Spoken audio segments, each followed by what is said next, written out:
Happy almost Halloween, and welcome to Collider Movie Talk for movie fans. I'm your host, Sinead DeFries, and this is the daily show where we bring you the latest news from the world of movies, plus some insight into what it all means. Joining us this morning is your Collider Movie Talk crew. First up, senior producer John Campia. Well, greetings and salutations, everybody. Welcome to the best damn movie-related show on the planet Earth, coming to you from right here at the Collider Video Studios here in Burbank, California, and we are so glad you decided to make us part of your day, even if we're a bit late.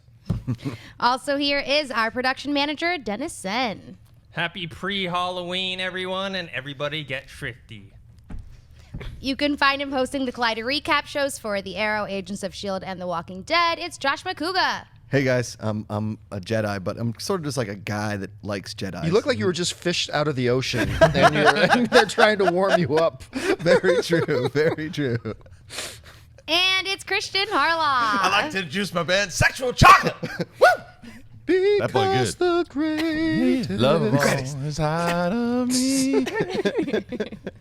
All right. A few days ago, we told you that a report was making the rounds that the first official trailer for the upcoming Marvel film, Captain America: Civil War, would be making its debut with the James Bond film SPECTRE on November 6th. However, since that time, our own Collider.com and several other sources claim to have confirmed that the trailer will actually drop with the new Star Wars: The Force Awakens on December 18th.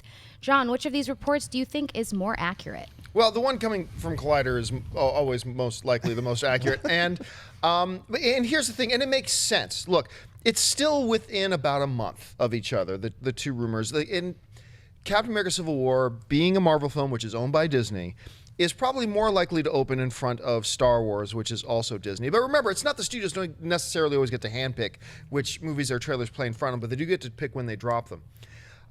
But either way, the trailer wasn't going to debut with SPECTRE, and it ain't going to debut with Star Wars: The Force Awakens either. That doesn't happen anymore. The trailer will drop if it's kind of scheduled to open with Star Wars: The Force Awakens on the 17th, then that probably means somewhere around the 14th or 15th, the trailer will drop online in HD. So it's going to be soon either way, but don't worry, you're not going to have to, if you don't have your tickets yet for Star Wars: The Force Awakens, and my apologies if you don't.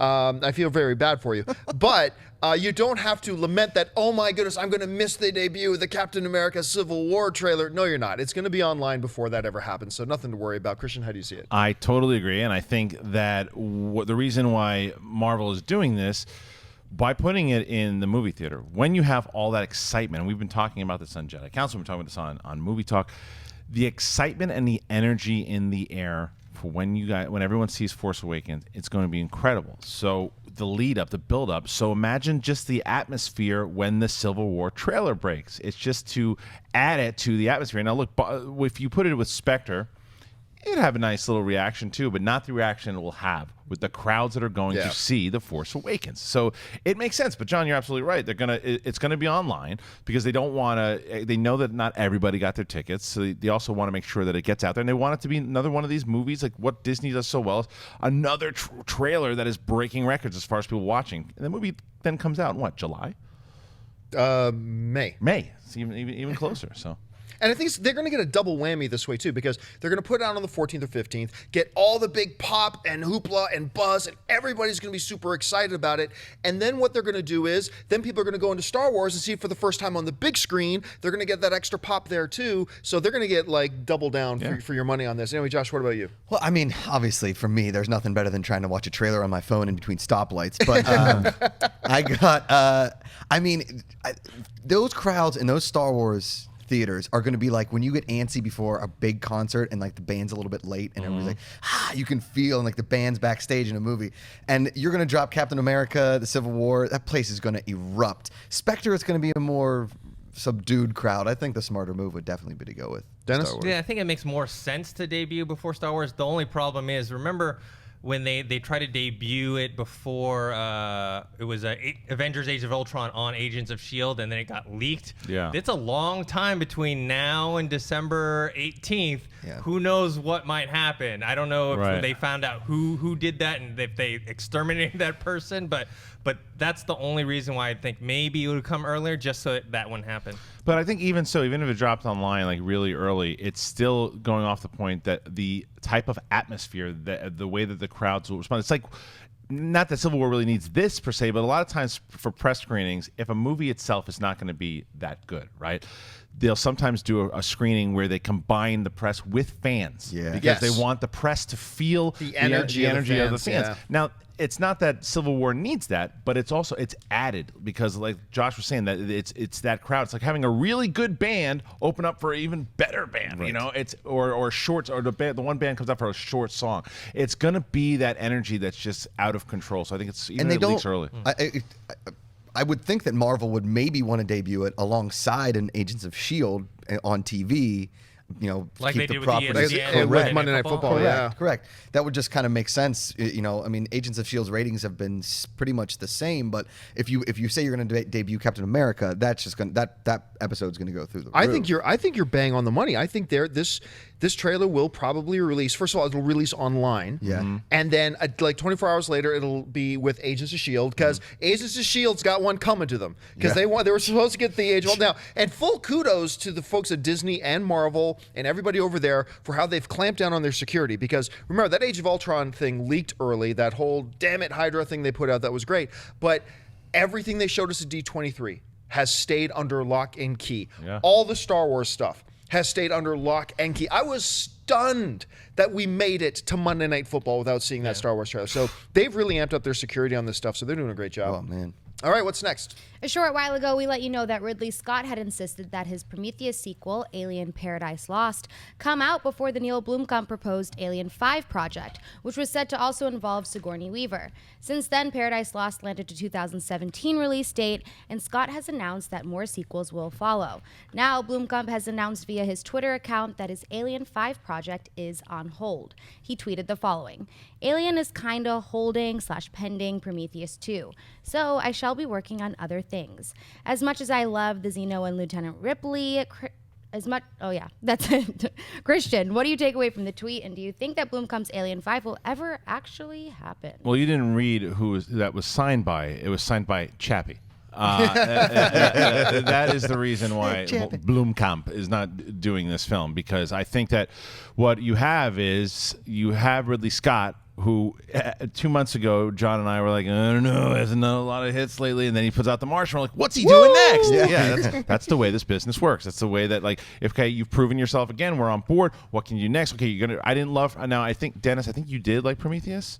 I thought it was, I liked it. I didn't it's hate such it. a split I thing. didn't love it. Right. No. See, there's a love. There's people who just liked it, and there's people who just didn't care for it and thought it was visually stunning. It's like vanilla.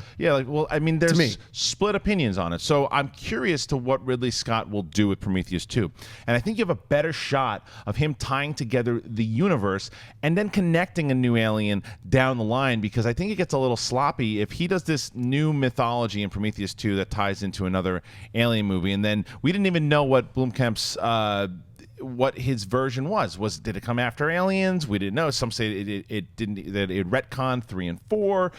It was a mess. And then I think that this Fox was also like, the fans don't love this guy the way they used to. Right. And that has a lot to do with it. Now, look, Blomkamp can go and make another movie and get, just like we just talked about Ridley Scott, and can get everyone back on board. But he's going to have to prove himself, and maybe Ridley Scott doesn't want him on. You know who's not getting a Blomkamp Christmas card this year? Ridley Scott. Yeah. Because remember, like Sinead was saying a little bit earlier, Ridley Scott kind of made a bit of a push. I want my film out before this Alien 5 thing. For whom does the bell toll? For Blomkamp's Alien 5. It's done.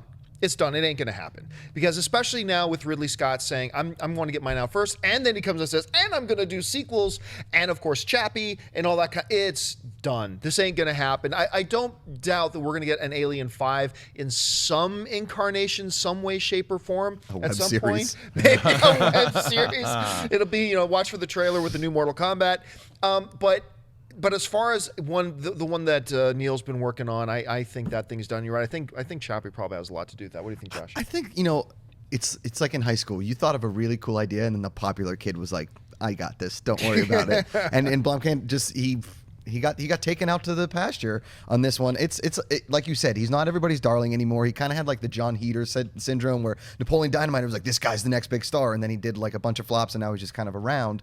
Blomkamp just hasn't really done anything since District 9, and we were all so pumped for Elysium. I know. We were so pumped for But even Elysium, there are some people who really liked Elysium, and then I was really underwhelmed by it. So was I. But Chappie seems a little bit more to where it's more like 80-20. As where I think Elysium was maybe like 60-40. Yeah. Dennis? Yeah, I agree with you guys. It's the double combo punch of Chappie not doing well financially and critically, and then you have The Martian being a big hit. So Ridley Scott has all the cards. He can do whatever he wants. And I also agree that we're gonna see an Alien 5 way down the road. It won't be boom camps. He's gonna go do other stuff. They're gonna like, announce maybe a year from now, we got someone else to do Alien 5 from now on. And Ridley Scott has a lot to do with that. we'll always have the pruns. That's right. All right, folks, we've reached that part of the show now for buy or sell. Here's how this works. In front of her, Sinead's got a few other items in the world of movie news. She's going to run them down. And those of us at the table are simply going to say whether we buy it or sell it. So, Sinead, what do we got? There have been rumors and speculation about a possible sequel to the 2003 comedy hit Bad Santa for years, but now we can tell you that it is officially happening. Miramax has announced that Billy Bob Thornton is returning to his Bad Santa role that begins shooting shortly and will be in theaters for the holidays in 2016. Dennis, do you buy or sell Bad Santa 2? I buy it. I enjoyed the first Bad Santa. I don't know if I necessarily needed another one, but I'll go see it. I'm interested. I'm glad to see Billy Bob Thornton back. He kind of disappeared for a while, and then you saw him pop up for Fargo, and then he's in the new movie coming out this weekend, Our Brand is Crisis, and he's going to pop up in a lot more things. So I'm looking forward to it. I just don't necessarily needed one. Josh? Yeah, I'm with Dennis. I think I'd probably sell it though. I love Billy Bob Thornton, but I don't need to see another Bad Santa. Is the fat kid going to be kind of like all grown up into like a fat adolescent? I don't, know what I mean. Kid. Probably a new kid. It'll be Heater. Yeah, more Heater. I'd sell it. I love the first one. I'll just keep it. Christian? I'm going to buy it for the same reasons Dennis said, though. I don't really necessarily need one, but I'd be curious to watch it if it's out. It's like, for me, if I'm going to sell it, I'll be like, no, I don't even want to see this thing. There's no reason for it. But I'm curious because the first one was one of those movies that you see and you can't help but lose your mind when you're watching. It's super funny. So I want to give Billy Bob Thornton the benefit of the doubt of being able to do it again. I don't think they should have done it, but I'll buy it because I know that I will want to see it when it comes out. I'm going to sell it. I think this is too little too late. Yeah. But, okay, I'm saying that. I'm selling it. It's too little, it's too late. And I'm probably going to be the one at the table most excited to see it when it actually comes out, to see if they can actually pull it off. You'll buy the first trailer. I will totally buy the first trailer. And here's the thing, though. If you're going to do it, please get Tony Cox back, who's a guy who plays his elf, who was magnificent in Death to Smoochie. By the way, side note, if you haven't seen Death to Smoochie, go watch Death. Criminally underrated. So underrated. Yes. So funny. If you want to see Jon Stewart in a movie and actually be funny, it was one of my favorite Robin Williams films. Yeah, go check that one out, and Tony Cox is in that one as well. But yeah, for now, for me, a little bit underwhelmed. I'm going to sell it. Actually, I'm very curious. I want to ask Sinead, did you ever see the original Bad Santa? I did. What did you think of it? I watched it with my parents, so... What? Wow, your parents are cool. Your parents are awesome. Yeah, I for some reason, I always find myself in those situations with my parents watching awkward, awful movies. But I watched it with my parents, and we all laughed our asses off, I remember. And yeah, I would be super stoked if it came back. We used to talk about it last year all the time. Remember, people used to ask about it. I mean, all the time. For years, people have been asking about this. All right, what's next? According to a report in Variety, Academy Award-winning actor Matthew McConaughey was offered the role of the main villain in the upcoming Marvel film, Guardians of the Galaxy 2. However, the trade claims that McConaughey actually turned the role down, and James Gunn and company are still looking for their antagonist for the sequel. Josh, do you buy or sell Matthew McConaughey turning down the villain role for Guardians 2? Well, I think the obvious move for me right here is to like look off into the distance and talk slowly about a Lincoln. But I don't. And rub something in your fingers. I'm not holding anything. I would love to see him in something like this. He's never done a superhero movie. The McConaissance is in full force. If he could bring anything to the next Guardians of the Galaxy, that would get me even more pumped to see a movie I'm already super excited to see. I'd totally buy him as the villain in this. It's a shame that he's not going to be it. Dennis? I buy that he turns it down because I figure, obviously, but long before when he was doing what was those movies, Fool's Big romantic Gold, comedies. Hey, Fool's Gold. No, that's we terrible. weren't really trusting his decision making, but lately he's been on the money with True Detective and Dallas Buyers Club and Mud. I feel like if he turned it down, he had his reasons. Maybe it's not big enough, or maybe he wants to be a different role that's more prominent or something that returns. I don't know. So I buy that he turned it down just based on his recent decision making. I buy that he turned it down as well, although I'm incredibly disappointed. I mean, having an actor of his caliber in a movie like this would have been phenomenal. But when you think about it, what really brought on the McConaughey? The thing that brought on the McConaughey, if you listen to him talk about it anyway, is the fact that he made the decision to start turning down the big paycheck roles and start doing more artistic films and things like that. And unless, it's by a director named Scorsese, then maybe then I'll pop into something. But I don't think he's done with that yet. I don't think he's done with doing those types of projects yet. And also, you cannot discount a little bit of the Joaquin Phoenix here thing too as well. Is that when you sign up with Marvel, you are signing a bit of your soul away, because Marvel will not let you just sign up for one film. They're going to want you, even if they don't have plans to use you, they want you to sign a 3-film deal or a 4-film deal, so they call upon you at any time to come back. That's probably something he's not excited to do right now. So while I would love to see him as a villain in this film, I got to agree with you, Dennis. I agree with his decision at this point. So wait, did I botch that? So I said buy, but I should have said I sell his decision. No, you said you sell it. You sold yeah, it. okay. Yeah, you Yes. sold it. I am going to buy the decision for him passing as well too, just because I think you nailed it with the Marvel deal. Is that for what he's doing right now, he is going after these other roles. Now, I think that he's going to land in a big genre film, because I remember. Eventually, oh yeah. I think like sooner than later. I do think, but I think that it's going to be something along the lines like kind of what Brad Pitt did in like a World War Z or something along those lines, like something like a little bigger, because he's been doing these dramatic roles. I think there'll be something big. I mean, I don't know. Maybe he pops into, and it's not just because I'm an addict, but like a Star Wars film or something like that. Like I think that there's something else that he could do. And it might be a Marvel film. It could be, but maybe this was the role, like Dennis said. This just wasn't the one that he was feeling, and I respect that, and I think that that's great. And I think that that at least that they're talking, and I know they're talking to all these big type actors that should be right for the role. And if they thought McConaughey was good, then maybe they'll find somebody that means that someone else of his caliber will be approached and hopefully will take that role. But I think this is not the last we'll see of McConaughey in talks for one of these roles. And I think another thing to keep in mind too here is that once you make a decision for a character in the Marvel Cinematic Universe, this isn't like Christopher Evans, who was in like a Fox superhero film and then moved over to a Marvel superhero film, even though they were all Marvel characters. Once he does that, he's done. Yeah. And I believe, like he talked a while ago about, I think he would be interested at some point being a big comic book thing.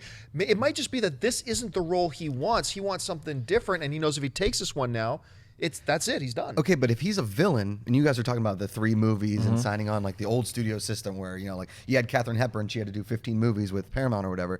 If he's the villain, he's gone. He's dead. Not necessarily. Not necessarily. And I mean, look what they've done with Thanos and Loki. They say, especially someone when it's someone's caliber of McConaughey, you want to sign him on for a bit, and we don't even know the Red Skull. I mean, they think because Hugo Weaving even signed on for more too. Yeah. We don't even know if he's going to be back or not, but he's still locked into a contract. Yeah, I mean, he doesn't want to come back. No, but he has to. But he said, if they make me, I'm going to have to. Right. I mean, so it's one of those things. All right, what's next? As most of you know, Star Wars The Force Awakens isn't the only film opening on December 18th. The new Amy Poehler, Tina Fey comedy Sisters will bow in on the 18th, as well as the next Alvin and the Chipmunks. Speaking of which, the first official trailer for the new Chipmunks movie has dropped online. This time around, after a series of misunderstandings, Alvin, Simon, and Theodore come to believe that Dave is going to propose to his new girlfriend in New York City and dump them. They have 3 days to get to him and stop the proposal, saving themselves from losing Dave. John, do you buy or sell the new trailer for Alvin and the Chipmunks, the Road Chip trailer? I am just going to point out that I am the only guy on this show and this panel who bought the idea that Alvin and the Chipmunks would go and play against Star Wars. I thought it's good counter-programming. Somebody in the overflow of all those theaters are going to have to go somewhere. I take it all back. This trailer is an effing embarrassment. This trailer is awful. Like, awful, awful, awful. I'm watching, man. Just don't do any butt, fart, or poop jokes, please. Check, check, check. Did them all in the first 30 seconds. And it's not funny. It's not charming. I thought you could do something really special with this now, especially a number of years later. They had some success with the previous films. They made billions. Yeah, I mean, they had big success, and I even kind of thought one was kind of cute. And I thought, you know what? I bet they're going to do a really good job with this one if they're coming back after this. Is like awful. I am so excited about not seeing this movie. I am so excited to not see this movie. Just terrible. Anyway, Christian, what do you think of it? Garbage. It is horrible. Doing the Randy Watson voice. No, I can't right now. It is garbage. And the thing is, look, I know that I'm gonna have to take my daughter to see this thing, and it is going to be like death. Yeah, it's gonna be like death.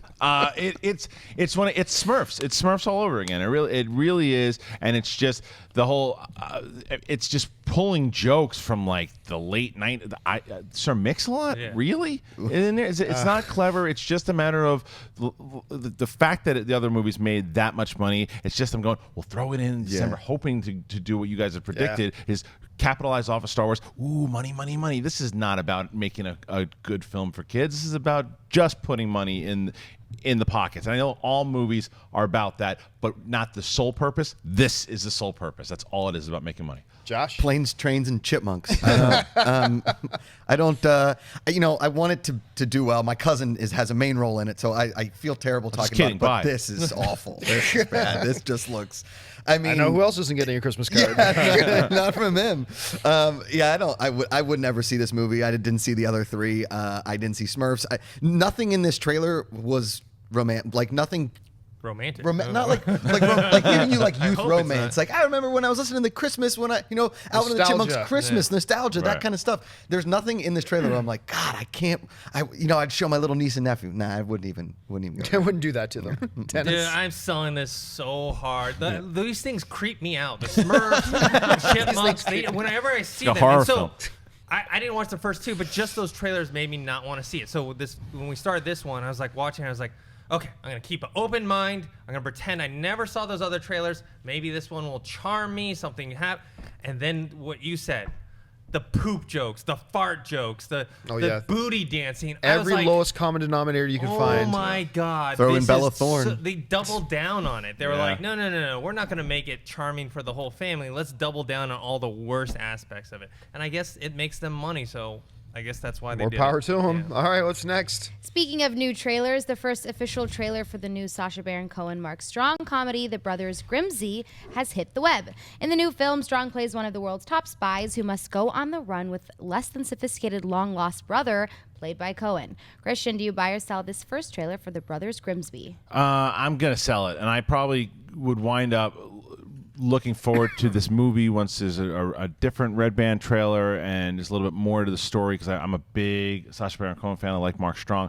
The problem is there was a question that we got on Movie Talk not too long ago. Is what's the same things you see in trailers or you see in movies that just it's like, oh, they're doing that again, and it's like, here's the real action trailer, and then I turn to Josh as I'm watching this. I'm like, oh, and then it's gonna flip into a comedy, right? And then it flips into the comedy of him on Rebel Wilson in the store, and I'm like, that gag has been done a million times, and it wasn't funny at all. I didn't laugh at if I was supposed to. I did like the way that they shot the beginning action, though, with like the video game. I thought that was kind of interesting. The first person stuff. Yeah, it was like Doom style. I thought that was cool. I thought the action was actually interesting. That's why I think this might turn into like a spy, with a Paul Feig spy type of movie, to where they combine the action with the comedy and they do it well. But this trailer didn't work for me. I gotta buy it. I agree with just about everything you said, except that it actually worked for me. There's nothing new here. There is really nothing new here. Although I will admit, when he looked up and said, "We'll take it," talking about the bed, I did laugh. I gotta say that I did. A little giggle. And I do like the way the action was set up. And look, I'm a sucker for Mark Strong.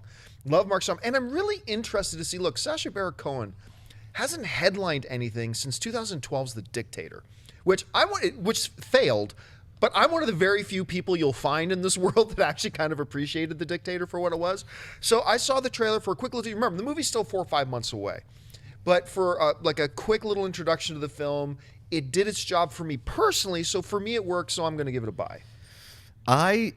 This is kind of tough. I love Spy, and I would hope that it would measure up to what Spy was. I'm going to buy it. Because I'm probably the only person at this table that watched Low Winter Sun. I can guarantee you that. I'm a big Mark Strong fan. Love him. I've liked everything that he's done. I've been a little tired of Sacha Baron Cohen, and I never thought I would say that because, I mean, Ali G is one of the greatest TV shows ever. But yeah, I'm gonna like weekly buy this. Not gonna spend my savings on it, but I'm gonna buy it. Dennis? I'm tentatively gonna buy it. I enjoyed the trailer somewhat. Yeah, it was cliche, but the only thing I hope they don't do is go do the first-person shooter thing all throughout the movie. It was kind of cool for the trailer, but if they do it throughout, then I'm gonna sell it. And I also like Sacha Baron Cohen. I like The Dictator too. It wasn't amazing or anything, but We are rare. Yes, there's parts of it that kind of just made me laugh and chuckle. So yeah, I'll buy it for now. All right, what's next? According to a new report in The Playlist, the Hunger Games and Seabiscuit director Gary Ross has been set to helm an all-female Ocean's 11 movie, with Sandra Bullock in the lead. According to the report, original director Steven Soderbergh and franchise star George Clooney have been working on the project for over a year now, and that it's unclear how directly connected this remake/reboot/sequel/spinoff will be to the Soderbergh pictures, but that Clooney's Danny Ocean may make an appearance. Dennis, do you buy or sell the sounds of an all-female Ocean's 11 film? I'm gonna sell it, but not because it's an all-female Ocean's 11. I'm looking forward to this Ghostbusters remake. I think it's a good fit. I am selling it because I feel like it's too soon.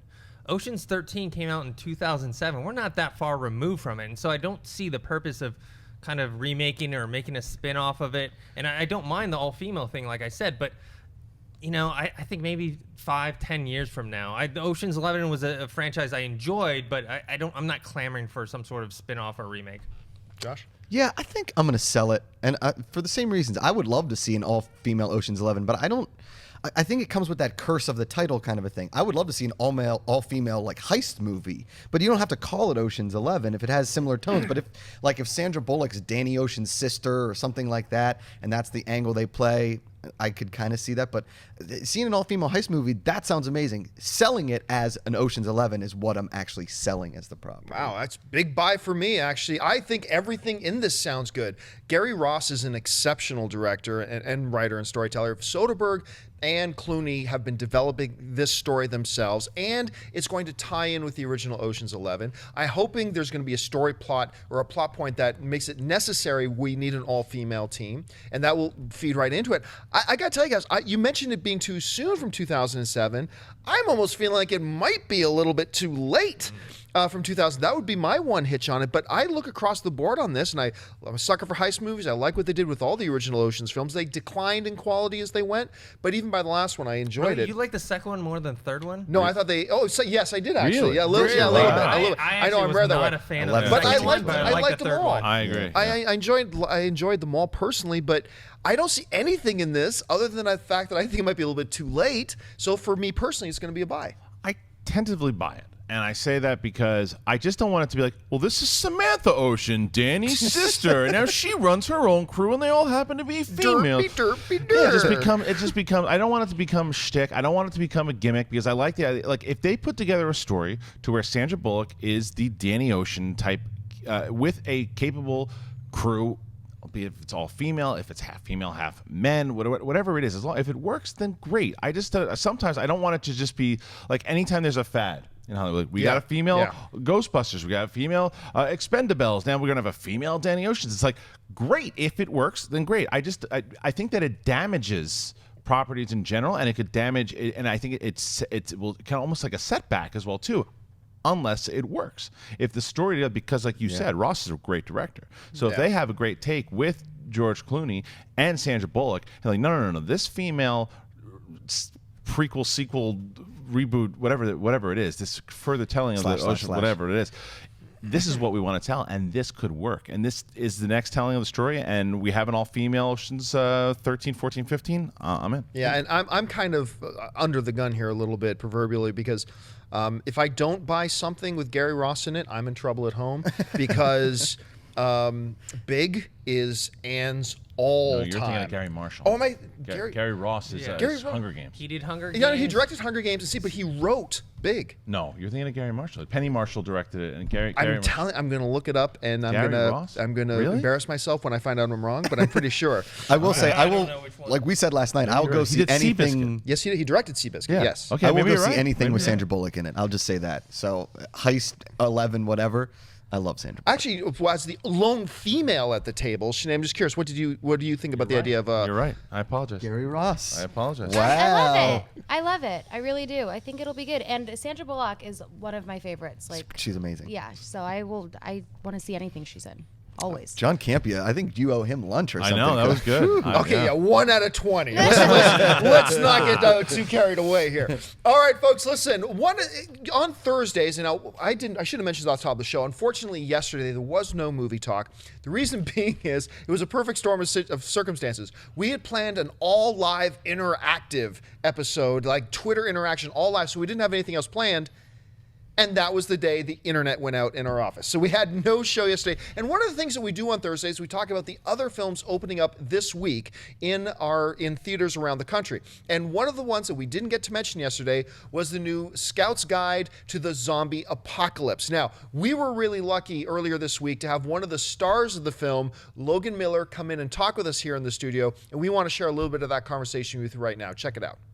I think ever since Edgar Wright came out with Shaun of the Dead, yes, I think there have been a lot of films that tried to do that split genre comedy horror at the same time. Right. Some of them have been very successful. A lot of them lose their way. What is it about Scout's Guide?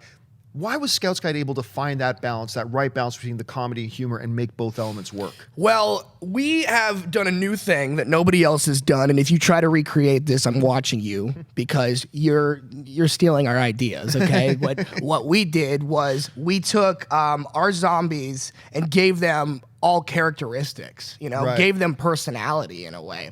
So like since the zombie apocalypse is so new in this, it had just broken out. The characters and the zombies still have their personalities, right? And they are all ridiculous personalities too. So that is totally new. I've never seen that done before. Yeah. So not only do you kind of get this fun dynamic with these unlikely heroes, but you also get to see them interact with not just zombies, but zombies who have their own personalities and sensibilities. Right. So I think like that's what's different about this film, and that's like why it's so awesome. Why is everybody going to have a good time watching this film? Well, first of all, I'm in it, and I got a beautiful face, and you know what? You're going to see my ass in the film, and you're not going to just see my ass. You're also going to see Cloris Leachman, the lovely comedian Cloris Leachman, eating my ass, and that's enough to go into the theater. I'll pay $15. Why isn't that I'll on the pay poster? $7. Yeah, that should have just been the poster. I talked to Paramount Legal about this too, and it's like they just thought that my ass was a little too beautiful to put on. They thought that people would be looking at it, a giant billboard, and wreck and die if they saw my ass because it's that. Maybe beautiful. they thought it was too much of a spoiler. Yeah. So too much of a spoiler, but you see it in the trailer, you see it in everything, and Scout's Guide is awesome. So just go see it, please. Well, listen, I Logan, need this. Congratulations on the film. We Thank can't you. wait for everybody to have a chance to see it on screen. Thanks, Thanks buddy. again, man. Yeah, appreciate it.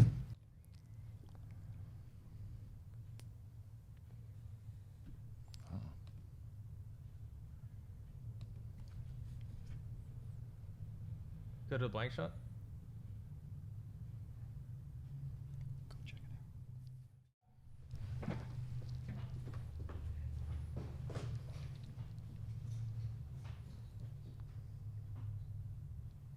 And of course, Scout's Guide to the Zombie Apocalypse. Is open in theaters right now. Special thanks to Logan for coming down. If you want to check out the entire interview that we had with Logan, just look on our YouTube channel. We've got the whole discussion there. Now, we're about to get into our box office predictions brought to you by our friends at AMC Theaters. Now, before we get into our box office predictions, I want to let you know we are doing this show live. So if you are one of the people watching us live and you want to send in some Twitter questions, we're going to take some of your live tweets right at the end of the show, as soon as we're done with the box office prediction. Just tweet in your questions to @ColliderVideo, and we'll see if Sinead picks some of your tweets out.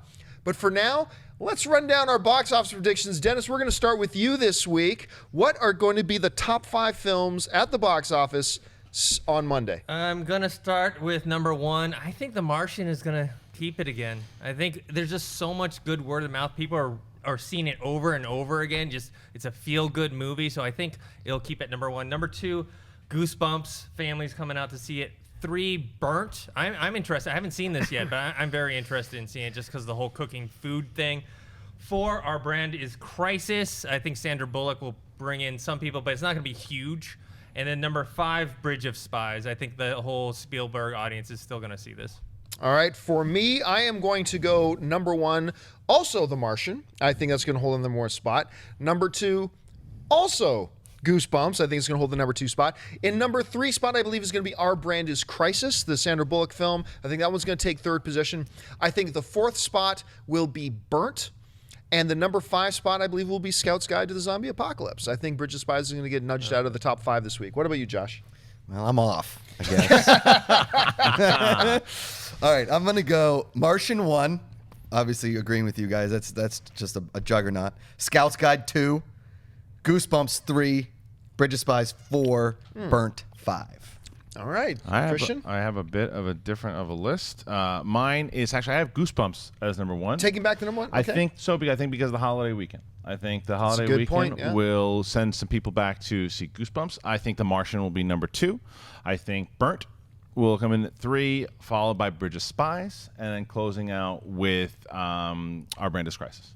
All right, folks. Well, listen, jump into the comments section. Let us know. Leave your predictions there for everybody to see. What do you think are going to be occupying the top 5 spots of the box office come Monday? Well, as I said, we are going to take some time now to take some of your live Twitter questions. Once again, make sure you're following us on Twitter at Collider Video and send on in some questions to us. Our gatekeeper today is Sinead. She's the one who decides if your question gets on or not. So, Sinead, what do we have in the Twitter sphere? Rashad tweets, is there an actor or actress that you'd love to see in a superhero film that hasn't done one yet? My pick would be Angelina Jolie. She sort of has done one if you want to consider Wanted a little bit. She's Tomb Raider kind of. Tomb Raider is a little bit. So I mean, if you're gonna call Black Widow a superhero, then I think you got to kind of count Angelina Jolie as a superhero. Plus, she could bend bullets. I mean, in that. I mean, we were just talking about one. Matthew McConaughey would be a great one. Yeah. But like I've said it, the shoe cobbler, greatest actor of all time. Adam Day-Lewis. Daniel Day-Lewis. Daniel Day-Lewis. And I want his name to be the shoe cobbler. I want probably the greatest actor of all time. I want him probably. That would be cool. But look, the thing is, the genre is so big now, so giant, that we're no longer in the era where, oh my gosh, can you believe that this superhero movie got this amazing actor? Now all these amazing actors are lining up to be in them. So you're going to see them all at some point be there. But I would personally count Angelina Jolie as already done one. What about you guys? Well, I for me, it almost happened for the one I wanted. That was Joaquin Phoenix. I really want to see Joaquin Phoenix do it, and it seems like it may happen soon. And it's Emily Blunt. Like those are the two that I want to happen. I think Emily Blunt will wind up being Captain Marvel, and if that's the case, I'll be happy. But those are the two that I'm looking forward to. Dennis? I was going to do Benedict Cumberbatch, but then he got cast Then he as got Doctor Strange. Tom Cruise hasn't done a superhero movie, has he? He's a human being superhero. Yeah, but I mean, imagine him in one. I think I think it would be. He could play cool. Puck in Alpha Flight. I don't know what you, Josh. You got anybody? I know he was circled for a while. I'd love to see Charlie Hunnam in a superhero movie. I love Sons of Anarchy. I mean, you can't really consider Pacific Rim a superhero movie, but he's a great actor. He's got a great look, and I'm a fan. You know, I think he was actually good in that. People aren't talking about is the one that's Crimson Peak. Crimson Peak. I thought he was good in that movie, to be honest with you. Yeah. All right, what's next? Matt tweets, with Zoolander 2 coming out in less than 4 months, when do you think we'll see a new trailer? That's a really good question. It was supposed to come out February, right? Valentine? They keep showing that teaser trailer, the one Yeah, with the which I Stephen thought I'm the Hawking only voice. person in the world who thought was awful, and I don't know that anybody's the only person. more looking forward to a Zoolander 2 than me, and I thought that new trailer was awful. I don't know. They might be trying to avoid all this Star Wars swell, the Captain America swell, but look, and we're still 4 months out. I mean, it's a comedy, so we're not in any kind of place where we should be scratching our heads going, why haven't we seen a new Zoolander trailer yet? I mean, we're still a ways away, but I don't know when a good time to drop it would be. Christian, what do you think? I don't know. I mean, I know I'm a very unpopular opinion. Every time this topic's on, I don't care. I just You don't. should listen to your friend Billy Zane. He's a really cool I dude. just don't like. Zane. I just don't like Zoolander. I never did. I know you can yell at me. I get yelled at every time I say that. But when's the movie supposed to come out? February. I think you'll probably get it in December. I think another one will probably pop up in December, maybe early January when the toilet bowl season is. I think, of movies. early January because after the Star Wars rush is because when gone. you have January, you're gonna have because I am in the minority, and a lot of people are waiting to see that film. And when you have not a lot of movies that are coming out that people want to see in January, the trailers that will come out will almost overtake some of the big releases. And if there's a big trailer like Zoolander 2, then it makes sense. Any other thoughts? No, the only thing is I like the teaser. For a teaser trailer, I liked it. For a full trailer, no. I assume sometime in November, December. I love Zoolander, so I mean, it's gonna be post Christmas, I think, early January, like you said, in that dead zone, just to get away from anything Star Wars, give it a little bit of a spotlight. But yeah. Okay, what's next? At Jarrett G NYC tweets, "Who determines what trailers get attached to what movies? How does that work?" Wow, that's a really complicated question. A lot of it is the theaters decide what gets, because they're the ones who get the money. I know. Here's the thing. I actually wrote to one of the PR people at AMC Theaters this morning asking this specific question, because one of the questions I'm going to be taking on Mailbag this weekend, somebody's asking, is how can theaters bump out other movies to make room for more popular ones? Aren't there contractual obligations? And I wrote to AMC Theaters, and one of the guys I know there said, "Hey, can you fill me in on this? Like, what's this process?" And it was the biggest political non-answer I had ever got. And I got the same rumor out before, but I was like, hey, wait a minute, who really determines which trailers play where? Look, studios have influence, theaters make the decisions. I think there's a very complex rotating wheel about how this all works, but it's not flat out the studio decides we're putting our film with this. The studio can decide we don't want to drop our trailer until a certain time. But once you release a trailer, then I think the theaters have a lot of say in, because they're the ones collecting the money. Mm-hmm. Do you guys know anything different? There's a company, I forgot what's the name of the company, that both Regal and AMC Theaters. NCM? Yeah, I think so. They kind of go with this. They talk to the studios and they talk to the theater chains. I think that's I think they just control everything. Oh, really? Pre-trailers. Okay. Yeah. Well, I think the trailers must be something similar to that. I've got nothing. I don't know. Yeah. And unfortunately, I don't work for a movie theater chain anymore, so I can't just get on the phone and get a more straight answer. It's a great question. If you guys know more, if you can point us to an article that lays it out more, that would be a great one for you to do. Leave it in the comments section so us and the rest of the viewers can find it. That'd be great. All right, what's next? Jason wants to know if there's a villain that any of you actually side with. Apollo Creed. Yeah. Does that count? I'm like De Niro and Goodfellas. I always root for the bad guys. De Niro and Heat. Yeah, I would Sometimes. root for De Niro and just Heat. because he's the thing with De Niro, and you probably shouldn't be rooting for him, but the thing is, the reason why he gets you is because it's business for him. Yeah. Everything that he's doing is business, and every move that he makes is business, and it's just his philosophies. I don't know. I always rooted for De Niro in that movie. People usually end up cheering for Hannibal. And I'm talking about the Anthony Hopkins movies. I'm not even talking about the new TV show. And I know a lot of people in the TV show cheer for Hannibal too. Yeah. But yeah, can you think of any off the top of your head, Dennis? I mean, Fassbender as Magneto. Yeah. Oh yeah. Sometimes I especially in cheering First for Class. him. Yeah. All right, what's next? Mark tweets, "What's the big deal about seeing any movie on opening weekend? Anyway, I'd much rather see it in 2 weeks after with fewer people around." It depends. I mean, look, that's not a crazy thing to say, but it really depends. There's two things that go into it. Number one, if it's a movie you are excited about, then there are two factors in here. Number one, if you're excited about it, you want to see it as soon as you possibly can. I got a tub of cookie dough ice cream in my freezer at home. I'm looking forward to the first opportunity I have. Not a bathtub. No, not a bathtub. I'm looking forward to the first opportunity I have to dig into that bad boy. It's the same thing with the movies. Like, if you're looking forward to a movie and you're excited about it, you just can't wait to see it. The second part of that goes for the more hardcore of us movie fans, is that we love seeing it with the most excited fans as well. The other fans who are as excited as us. I cannot imagine any place in the world I would rather be come December 17th than in a movie theater with other loser psychopaths like myself who have to see Star Wars opening night, and I'm filled in a room with 600 other people just like that, because the environment in that, it's going to be like you're at the Super Bowl. The environment, the atmosphere is going to be unbelievable. And so, look, for the average film fan, it's not a big deal. Unless it's a film you're really excited about, then those things. So are there things that go into that? You mentioned it perfectly. I think it's when people argue about, why would I go just pay all that money to go see a football game when I can watch it on my 50-inch flat screen? Yes, 50-inch flat screen is amazing, but there's nothing more exciting than when you score a touchdown with no time left and you're in the stands and you're hugging men that you've never met before. There's just something about going to the movie on opening night, especially a movie like Star Wars, or a movie like Age of Ultron, or any of these movies where like Harry Potter, when I was in the theater for the last Harry Potter movie. Oh, that was it's nuts. just awesome. And it's also the same question that I asked the viewer that wrote the question, is that is there a particular show that you watch, like say Game of Thrones or whatever it is, that you have to watch it that night? Like there, because you could watch it on Netflix or HBO on demand, or whatever you wanted to do. You could watch it on your DVR later. But do you choose to watch it on Sunday when it airs? Because another thing is the age of the internet as well too. You might, depending on a big movie too. Like I know that I want, like if we don't get lucky enough to see a screening of Force Awakens, then I'm going to be off the internet. I'm going to make sure until I go see that movie on Thursday night, I am not going to be looking at anything, because they're going to be people.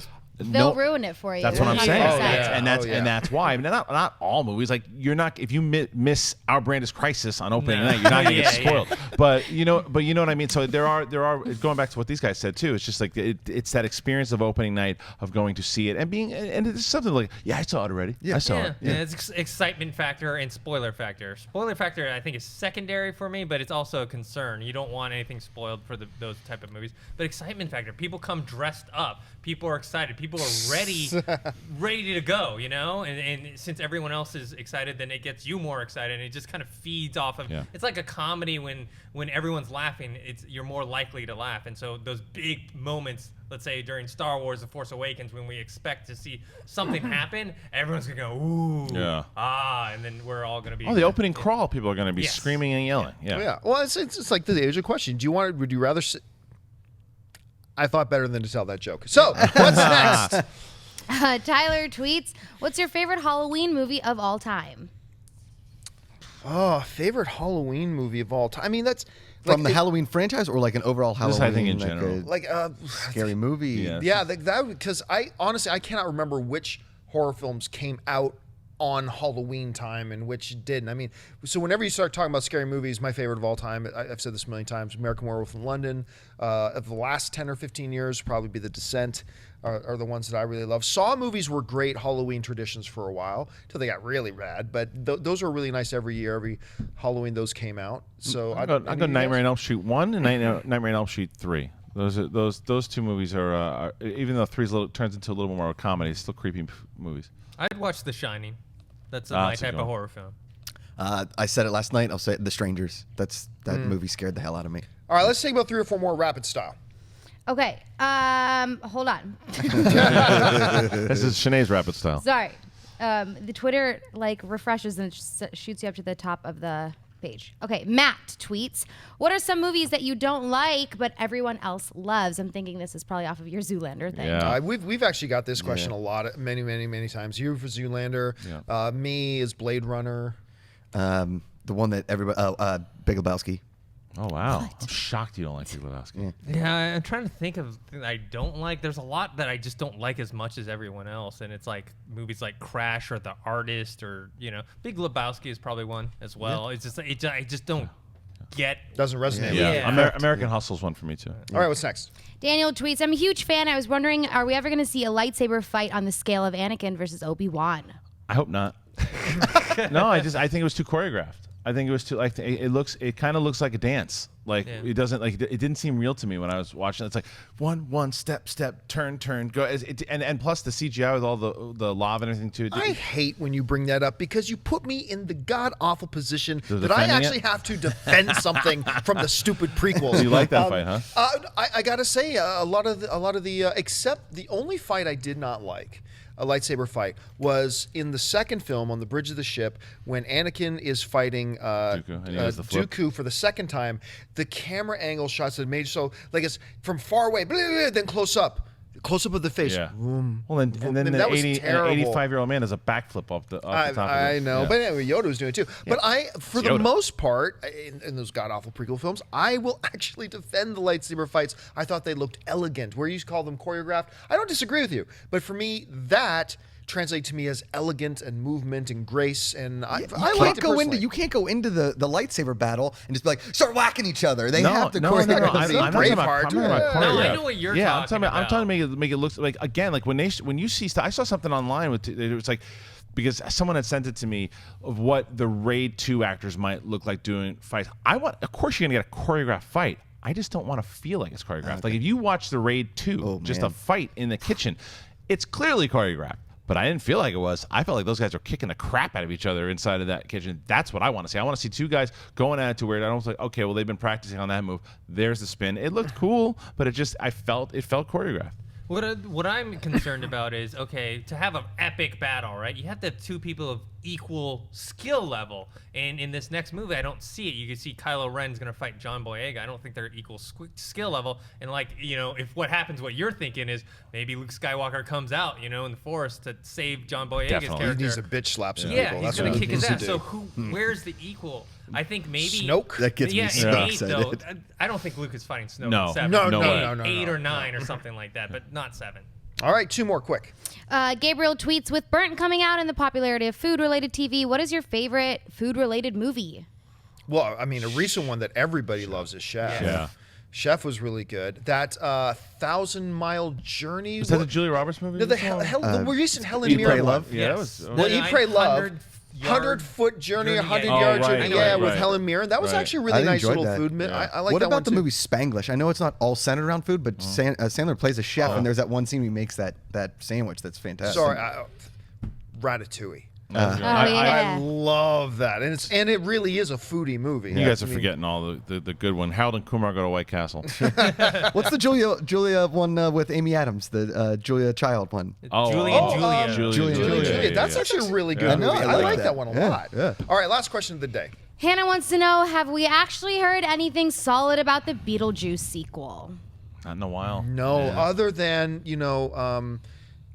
what's Sister Hands actress.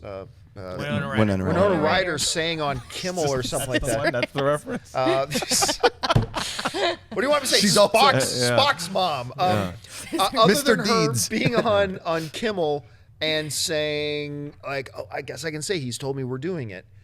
But, I mean, other than that, nothing. And I'll be honest with you, I don't think they should make it, personally. Yeah, I'm with you. I don't know yet. And I think it goes back to what we were saying, too, with Bad Santa, too. It's like, I want to see Michael Keaton play Beetlejuice again. I just want to. It's like going again using your band reference. It's like you go there, you don't think he's going to play that great hit ever again, and he does. And I want to see Michael Keaton do it again.